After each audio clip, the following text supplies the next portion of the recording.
Subscribe करें हमारे YouTube channel को और बेल आइकन को प्रेस करें हमारे लेटेस्ट वीडियोस को देखने के लिए।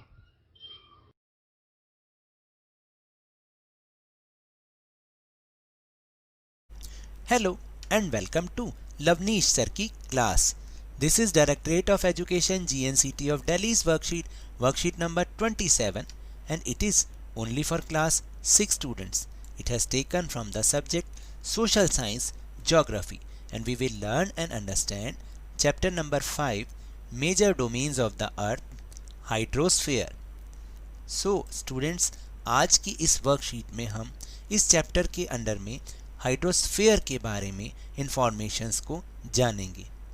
सो now let's start and understand with me.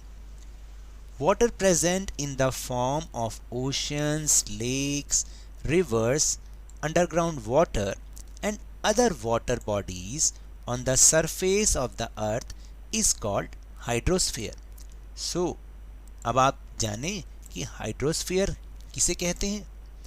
Water present in the form of oceans, यानी जो भी वाटर अर्थ की सरफेस पर है, चाहे वो ओशंस के रूप में है, लेक्स के रूप में है, रिवर्स के रूप में है, या अंडरग्राउंड वाटर के रूप में, या अदर वाटर बॉडीज के रूप में है, उन सभी को हम हाइड्रोस्फीयर कहते हैं. The earth is called the blue planet because 71% of the earth is covered with water, out of which more than 97% is found as salt water in the great seas. तो देखिए, दूसरी बात ये कि जो हमारी अर्थ है उसको हम ब्लू प्लैनेट भी कहते हैं. क्यों कहते हैं? क्योंकि 71% of the earth is covered with water, यानी 71% अर्थ जो है वो वाटर से कवर्ड है, और जिसमें से 97% सॉल्ट वाटर के रूप में हमें सीज में, समुद्र में मिलता है. तो अब आपने देखा कि कहने को तो बहुत सारा पानी है, लेकिन वो पानी हमारे किसी काम का नहीं है. That means fresh water is only 2.5% and oceans में जो सॉल्टी वाटर है वो है 97.5%. And then here is given the beautiful picture of the earth. देखिए, हमारी अर्थ वाकई बहुत सुंदर है और बहुत ही ब्यूटीफुल प्लैनेट है. और जैसा यहाँ पिक्चर में दिखाया गया है, आपको मैं बताऊं कि जब हम स्पेस से अर्थ को देखते हैं तो वो ऐसी ही नज़र आती है और इसी तरह से ब्लू कलर नज़र आता है. उसका रीज़न यही है जो अभी ऊपर हमने समझा है कि 71% of the earth is covered with water. Now we'll move on the topic oceans. Oceans क्या है? The oceans are the main part of the hydrosphere. यानी इस hydrosphere का जो main part है वो oceans है. There are vast areas of salt water. और these are vast areas of salt water मतलब ये खारे पानी के रूप में बहुत ही विशाल क्षेत्र में, बहुत बड़े क्षेत्र में फैले हुए हैं. The ocean waters are always moving. जो ओशंस का वाटर होता है, समुद्र का, महासागरों का जो वाटर होता है वो हमेशा मूव करता रहता है.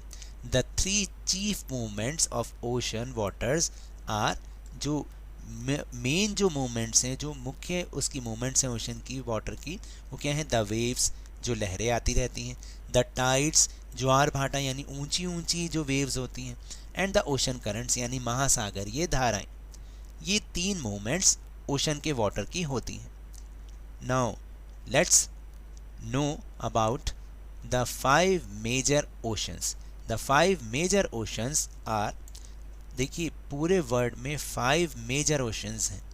कौन कौन से हैं? First is the Pacific ocean which is the largest ocean in the world. The Atlantic ocean, the Indian ocean, it is situated in the south of the India, the southern ocean and the arctic ocean. These are 5 major oceans. तो आपको याद है ना, last worksheet में हमने 7 continents समझे थे, इस वर्कशीट में हमने 5 मेजर ओशंस के बारे में जाना. So now let's move on our question answer section. So the first question is, what do you understand by hydrosphere? आप हाइड्रोस्फीयर से क्या समझते हैं? water present in the form of oceans, lakes, rivers, underground water and other water bodies on the surface of the earth is called hydrosphere। यानी अर्थ की surface पर जो भी oceans, lakes, river, underground water है, ये अदर वाटर बॉडीज के रूप में जो भी वाटर प्रेजेंट है उसको हम हाइड्रोस्फीयर कहते हैं। Question number 2 is why the earth is called blue planet. The earth is called the blue planet because 71% of the earth is covered with water. क्योंकि जो अर्थ का 71% पार्ट है वो अर्थ किससे, वाटर से ही कवर्ड है। Now the last question, question number 3 is write the names of the 5 major oceans. जो अभी अभी हमने समझे भी, the 5 major oceans are the Pacific Ocean, the Atlantic Ocean, the Indian Ocean, the Southern Ocean and the Arctic Ocean. So now that's all for this worksheet. अगर मेरे इस तरह समझाने से आपको थोड़ा सा भी समझ में आया हो तो इस चैनल को ज़्यादा से ज़्यादा सब्सक्राइब कीजिए, लाइक कीजिए और बहुत ज़्यादा शेयर भी कीजिए। और हाँ, मेरे साथ इसी तरह इजी वे में वर्कशीट को समझते रहिए, लेकिन ध्यान और मन लगाकर पूरी मेहनत और लगन के साथ ऑनलाइन ही सही पढ़ते ज़रूर रहिए। And if you want to defeat coronavirus then wash your hands with soap and water regularly and please wear a mask, क्योंकि जब तक दवाई नहीं तब तक कोई ढिलाई नहीं। Thank you very much.